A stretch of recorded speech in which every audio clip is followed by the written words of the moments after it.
Tengo el privilegio de presentar a nuestra próxima ponente, Nubia Leonor Posada. Ella es enfermera, doctora en filosofía por la Universidad de Málaga, España, magíster en educación y especialista en bioética, ambos por la Universidad de La Sabana, diplomado en enfermería por la Universidad de Navarra en España. Es profesora de familia y bioética en la maestría en asesoría familiar y gestión de programas para la familia del Instituto Latinoamericano de la Familia, ILFARUS, de la Universidad de La Sabana. Es docente de investigación en el programa de instrumentación quirúrgica de la Facultad de Ciencias de la Salud de la Universidad Simón Bolívar en Barranquilla. Es cofundadora de la Facultad de Medicina de la Universidad de La Sabana y miembro fundador de FUSEP.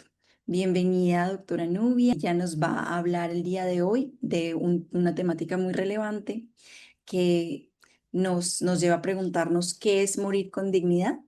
Adelante, doctora. Si vamos a hablar de muerte digna, pues necesitamos saber qué es la muerte, ¿no? Y para eso tenemos que centrarnos pues en la biología, es la ciencia que señala, ¿no? Así como la biología señala el punto de arranque de la vida en un cuerpo, pues también señala el punto final. Eh, es la terminación definitiva del automovimiento que hace posible que un organismo tenga continuidad en el tiempo. Aquí hay una cosa bien importante que es diferenciar la vida del desarrollo existencial.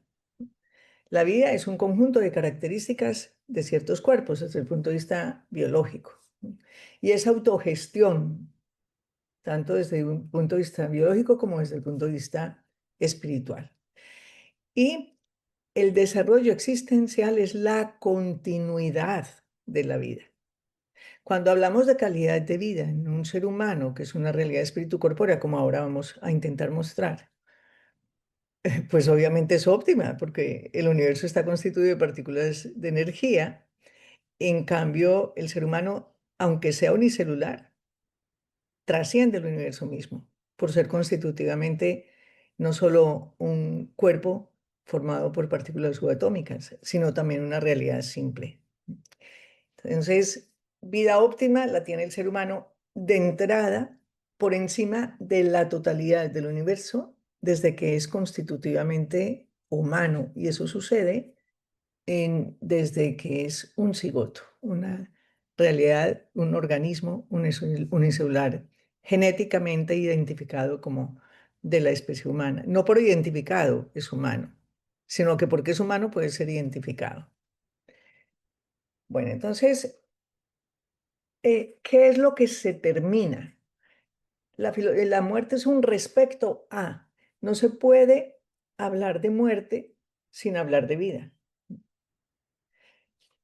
La muerte biológica es un movimiento, perdón, la vida biológica es un movimiento que hace posible la coordinación de las estructuras orgánicas y sus respectivas funciones, que son condición irrenunciable de la continuidad de un individuo, lo que decíamos, su desarrollo existencial, y que dependen de la composición del propio genoma y la influencia del entorno interno y externo del organismo del que se parte.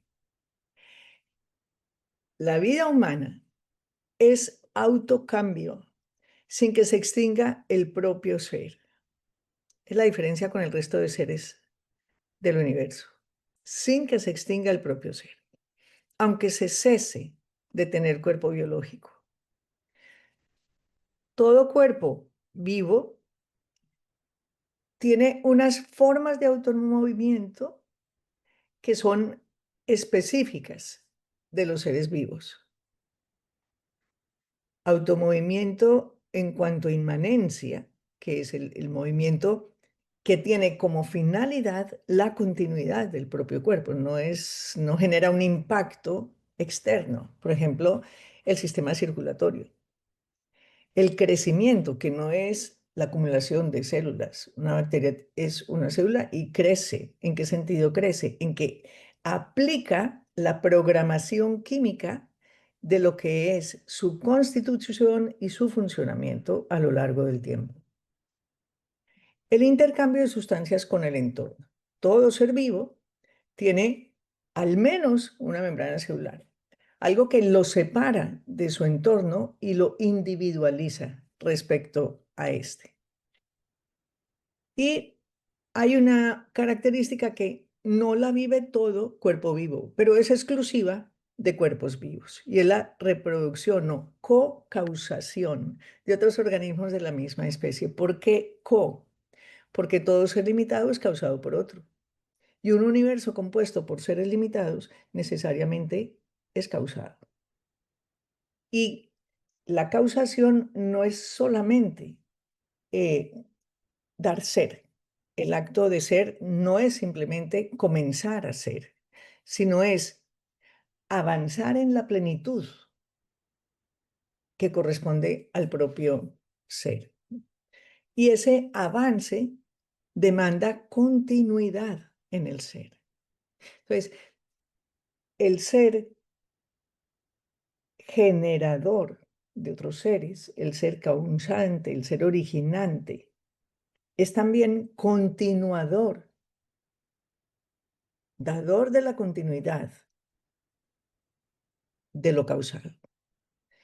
Y la dinámica por la que hay un diseño en los cuerpos vivos que hace posible que sean co-causantes, porque todo ser causado, decíamos, todo ser limitado es causado por otro. Por lo tanto, en el ser causante no solo hay causación, sino continuidad en el ser. Esa causación primera, ser causante, tiene una cocausación, que es la capacidad de multiplicación de los cuerpos vivos, dando origen a cuerpos de la misma especie. Eso son, si quiero saber si estoy ante un ser vivo o no, lo primero es el automovimiento. Del automovimiento puede haber distintas expresiones que las estamos viendo.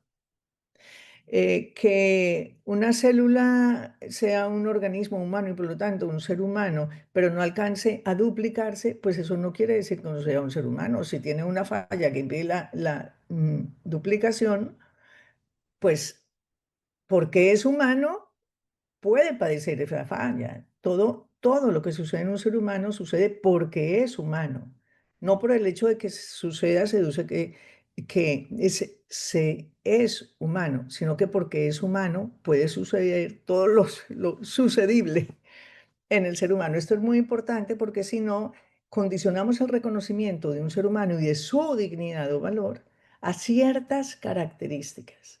Y las características son expresiones de algo que vale mucho más que esas características, que es el ser que las sustenta, que las hace posibles.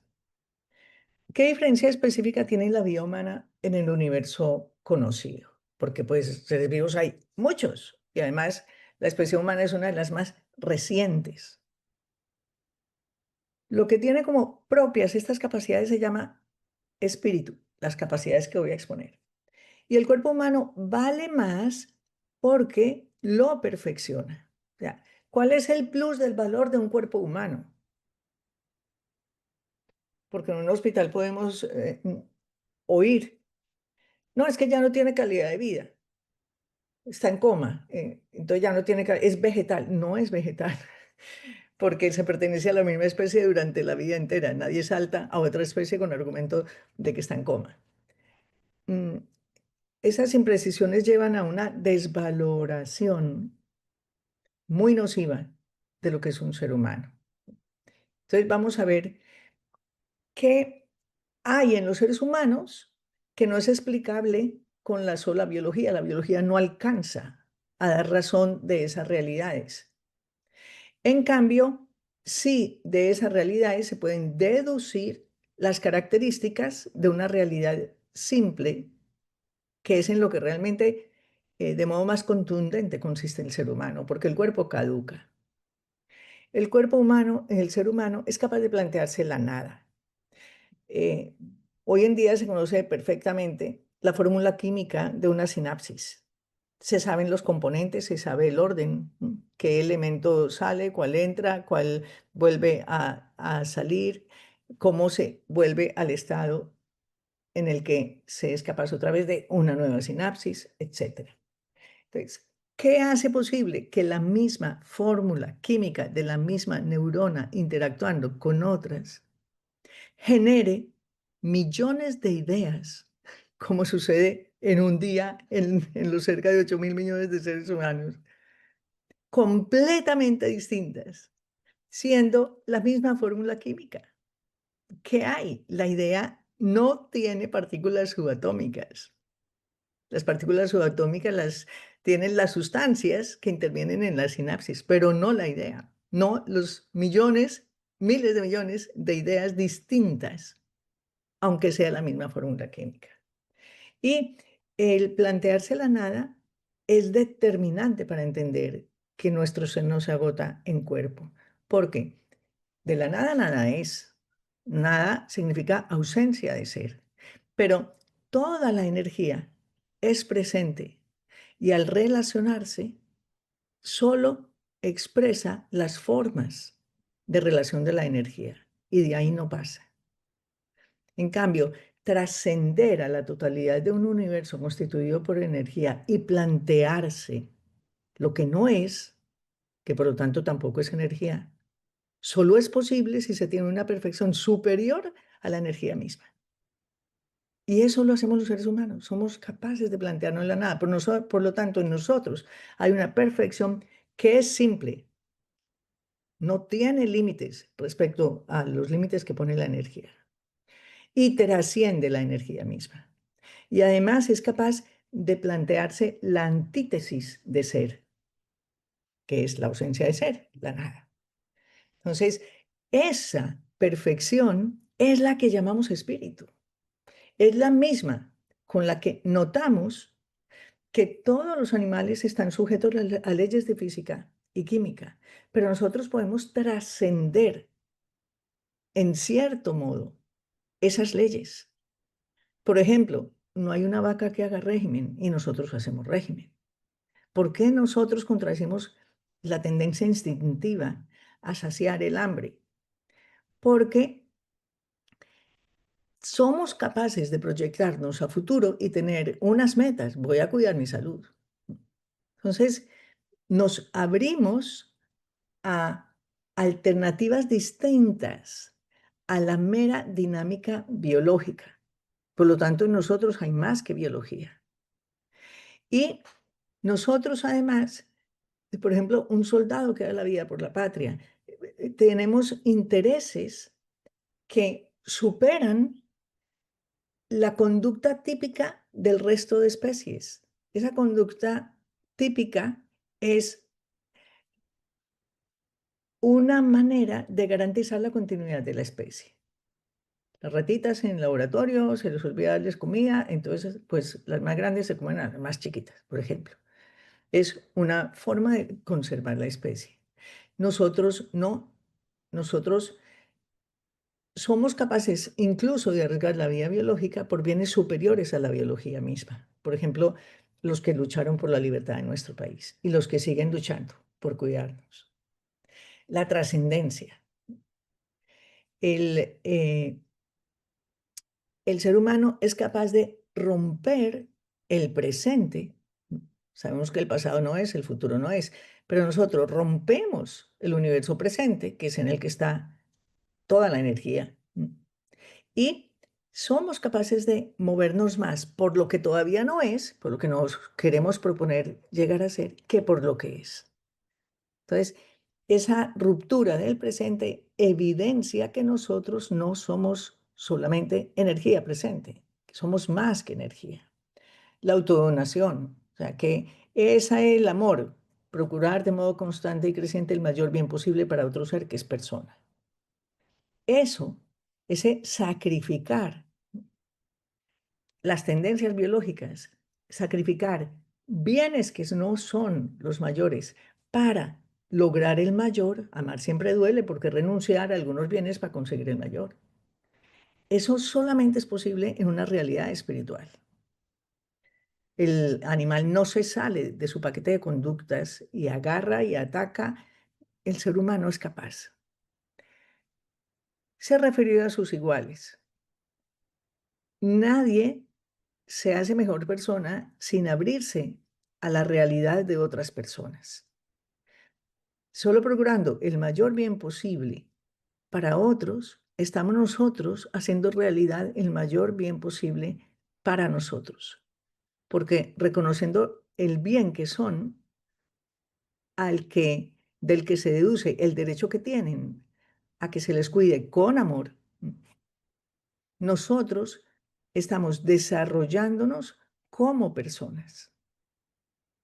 La plenitud del desarrollo humano es la plenitud del amor. Y la razón de ser de la libertad es saber amar. La libertad por libertad solo lleva a la destrucción, al egoísmo. El libre albedrío puede elegir entre el bien mayor y otros bienes.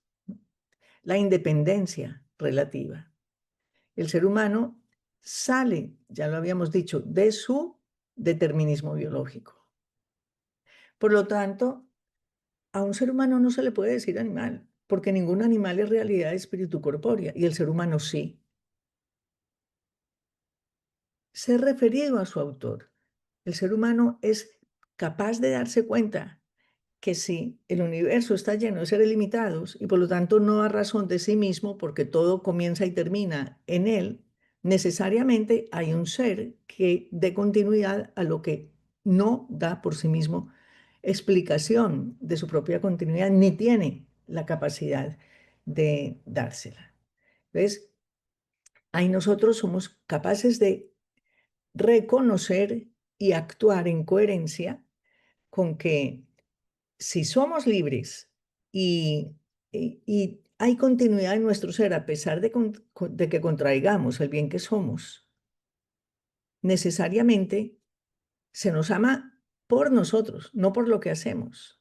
Si de entrada ya tenemos en propiedad una realidad espiritual que no termina, necesariamente se nos ama por nosotros, porque no se nos extingue cuando nos portamos mal, se nos ama tal como somos. La autoposesión. O sea, nosotros somos capaces de responsabilidad. De hecho, el único modo de gerenciar la libertad es responsablemente, porque así la libertad llega a su plenitud. La plenitud de la libertad no es la mera capacidad de gestión ni la satisfacción del antojo, no, es deshacerse de todo lo que obstaculice la plenitud a la que tiende el ser que es persona. Todo ser tiende a su bien o perfección. Solo que el ser humano tiene que decidir si opta o no por su mayor bien en cada momento. La plenitud de la humanidad está en elegir de modo constante el mayor bien y aspirar a una felicidad completa. ¿Cuándo es la felicidad humana es completa? Pues cuando no cansa, no se acaba, nadie nos la puede quitar y no termina. El cuerpo se cansa, el cuerpo se acaba. Nos pueden quitar la vida física y la vida física termina. ¿Eso qué significa? Que si en nosotros hay una tendencia que no coincide con nuestro cuerpo y toda tendencia corresponde a una perfección mayor que la tendencia misma, entonces de la tendencia se deduce cómo es la perfección que origina la tendencia. Y lo que es deducible con estas características es que la perfección es infinita porque tiende a una felicidad infinita. Es simple porque es el único modo de garantizar que no va a terminar y que no van a quitar la vida. Por lo tanto, de esto se deduce, desde el punto de vista netamente filosófico, que somos una realidad espíritu corpórea. Entonces, ¿qué es morir con dignidad? El cuerpo humano y su muerte son dignos en sentido derivado. Es parte de la realidad espíritu corpórea en que consiste un ser humano. El valor más grande no es el cuerpo, pero el cuerpo tiene un valor mayor al resto de cuerpos, que es ser ocasión de la perfección de una realidad superior al cuerpo mismo. No solo de su perfección, sino también de la realidad, de la perfección de una realidad superior, que es el espíritu. Por eso merece el mayor respeto y merece conductas, por ejemplo, que sean coherentes con realidades antropológicas como el pudor, que es la tendencia a guardar para sí mismo los misterios más, lo que tiene que ver con los misterios más grandes de la propia existencia. El misterio de transmitir la vida a otros seres que van a ser espíritu corpóreos y el misterio de la intimidad espiritual. Por eso se guarda lo que tiene que ver con esos misterios. La vida humana es de mayor valor, es digna entre los seres del universo conocido porque su perfección lo trasciende. Toda muerte humana es la de un ser digno y esto la hace siempre digna. Una muerte no es digna porque alguien dijo que lo mataran y entonces lo matan, o que le ayudaran a suicidarse, entonces no, o por criptotanasia, que es en lo que acaba mucha gente. eh, Como efecto de la práctica de la eutanasia. Se acostumbran a destruir a otras personas. No, la vida humana es autogestión, sin que se extinga el propio ser cuando muera el cuerpo biológico. Esto es una definición de vida humana también, porque el propio ser sigue. O sea, si somos infinitos por ser simples, no nos descomponemos, luego no terminamos. La vida es como un punto en una línea infinita, la vida biológica. Entonces, por eso tenemos que pensar, si infinitamente va a haber un impacto en mi conducta cuando tengo cuerpo, qué responsabilidad lo que hago con mi cuerpo. Y no puedo valorarme por lo que pasa en mi cuerpo, sino ver todo lo que sucede en mi cuerpo como una ocasión de perfeccionar infinitamente mi espíritu, porque eso tendrá un impacto espiritual lo que yo haga. La vida humana es un bien absoluto. Tenemos que partir de la realidad de que para un vivo vivir es ser, o sea, no conocemos un vivo que no sea. En cuanto por su espíritu, el ser humano es una realidad simple. Ya decíamos, no tiene parte, ni se descompone, ni termina. Es un bien en sí mismo, amado por sí mismo e infinito. En este sentido es necesario. Necesario significa que no va a dejar de existir. Y en ese sentido, en el de que no va a dejar de existir, en él hay algo absoluto, no deja de ser. Respecto a su valor espiritual como bien absoluto, amado por sí mismo e infinito, ya habíamos comentado, el cuerpo que siempre caduca es un bien relativo. Su ser y razón de ser es ser ocasión para el logro del pleno desarrollo del bien absoluto, en sentido derivado, que es el espíritu humano. Ser absoluto en sentido derivado. De la existencia de un ser absoluto en sentido derivado, porque tuvo inicio, se deduce la del ser que él mismo es el ser. Y por eso puede participar ser, causando seres limitados. Es ser absoluto, en sentido único y pleno. Por eso los cuidados paliativos completos siempre incluyen la ayuda espiritual trascendente. Se muere en la esperanza, mm, que tiene efectos, que requiere efectos de coherencia, que consiste en la donación gratuita de sí mismo. Una donación compuesta con actos que se hacen por amor y para amar, porque así descubrimos que somos causados por amor y para amar. Se muere con la dignidad de ser amados infinitamente, por amar y ser amados, porque cada ser humano es originado por amor y para amar. Que es como, o sea, lo que nos pasa, estos dolores horribles que la medicación, que es refractario a tal medicamento, pues lo más grave no es lo que nos pasa. Lo más importante no es lo que nos pasa, lo más importante es cómo optimizamos lo que nos pasa para crecer en el amor. Eso es lo que nos llevamos, el amor. Entonces, de ahí que sacar yo de aquí, ¿cómo logro mi pleno desarrollo de esto que me está pasando? ¿Mm? Mi pleno desarrollo como persona, la palabra persona es sinónimo de espíritu. Entonces, muerte digna es la del que sea humano. Y hay que intentar que lo que rodea esa muerte digna de la altura del bien que es cada ser humano. ¿Cómo la da? Amándolo. Cuando uno ama, es diligente en todo. Muchas gracias.